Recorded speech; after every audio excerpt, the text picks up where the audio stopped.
Hello friends, welcome back to my channel Learning Physics with Bhavya ma'am. If you have not seen my previous video, link is given in the description box, please check. Today we are going to learn second method of charging, that is charging by conduction. It is mainly for conductors. How do we charge a conductor by this method? So for that, let us take one conductor, metal sphere A, and I need to place this conductor in a insulating stand. Because you know that as soon as you charge a conductor, it immediately transfer through our body to the ground. If I keep this on a ground, then also the charges will leak out to the ground. That's why in order to charge a metal sphere, it should be placed on an insulated stand. Now, to charge this metal sphere, I'll take the help of charged rod. It may be of any shape, okay? And in conduction method, the charged rod has to be in contact with this sphere, okay? So I'll keep this metal sphere in contact with charged rod. This rod has to be held by insulating hand, negatively charged rod, be in touch with uncharged metal sphere A.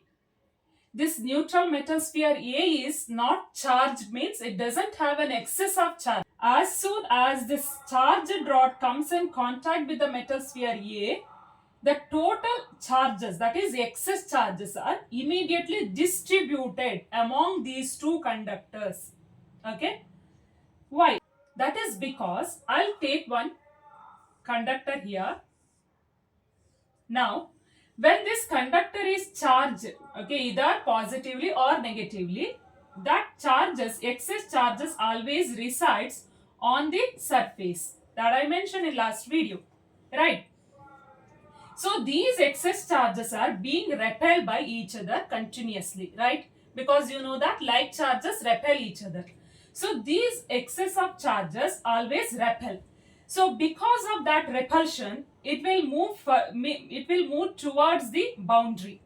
At the surface, so here outside this boundary, there are particles of the medium or molecules of the medium. So here I have kept in air medium. So here there is a molecules of air, right? Molecules of air. So here what happens, these molecules or air particles doesn't allow these electrons to pass through it, because air is an insulator. It's a bad conductor of electricity, which doesn't allow these electrons to pass through it, and hence these electrons has to be bound to the surface.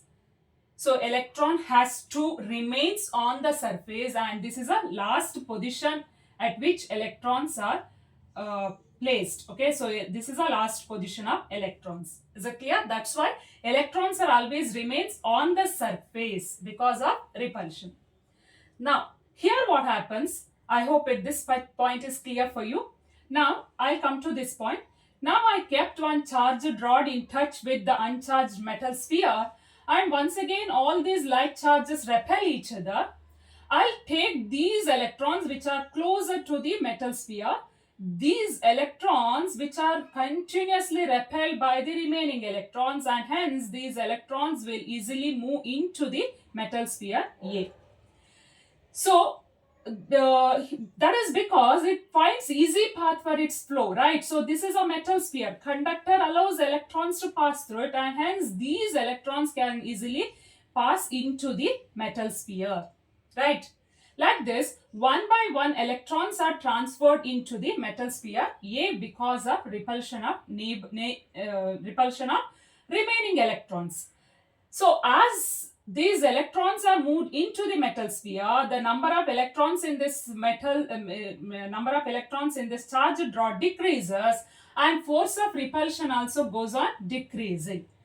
So that at one point, so the movement of electrons gets stopped, and here we are observing that metal sphere A is get charged. It also has some excess of electrons. Then these electrons are equally distributed on the metal sphere. because a metal sphere allows electrons to flow through it easily.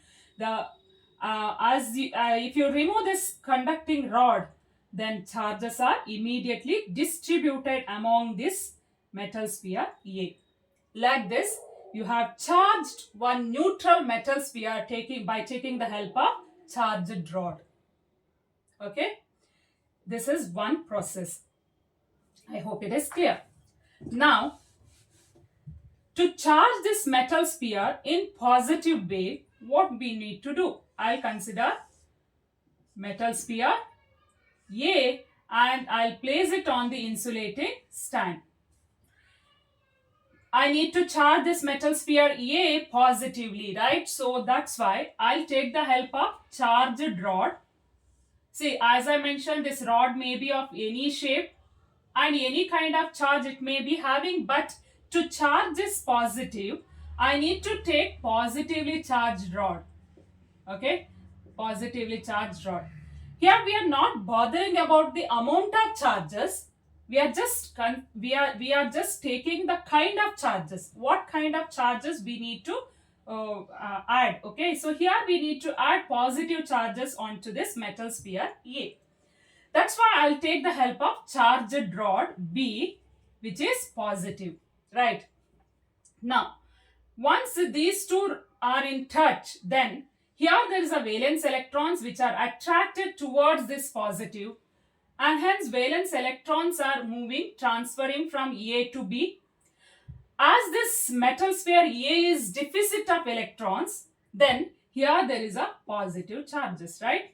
So if we know that if any body loses electron, then it becomes positive in charge, right? So therefore, valence electrons are attracted towards this positive charges and hence it transfers from this body to this body because it is conductor. It allows electrons to pass through it and hence this body, metal sphere A, becomes positive in charge. I hope it is clear. Like this, charges are distributed equally among these two bodies. In this way, we are charging a metal sphere. Metal may be in spherical in shape or whatever may be the shape. So we are charging a metal, means conductor, by taking the help of another charged rod, and the charges on the metal is same kind as that of the rod, charged rod. Okay. So we are observing this phenomenon, charging by conduction, in our day-to-day life. Suppose if you touch any body, charged body, okay, then charges immediately transfer through your hands to your body. It will leak to the ground through your body, right? So then you may experience a sensation of mild shock depending on the amount of charges. So you might observe this Van de Graaff generator, what you can see in this picture. Here the science student is touching the metal sphere. He is holding his hand on a metal sphere. Then, so that Van de Graaff generator stores large amount of charges on its surface.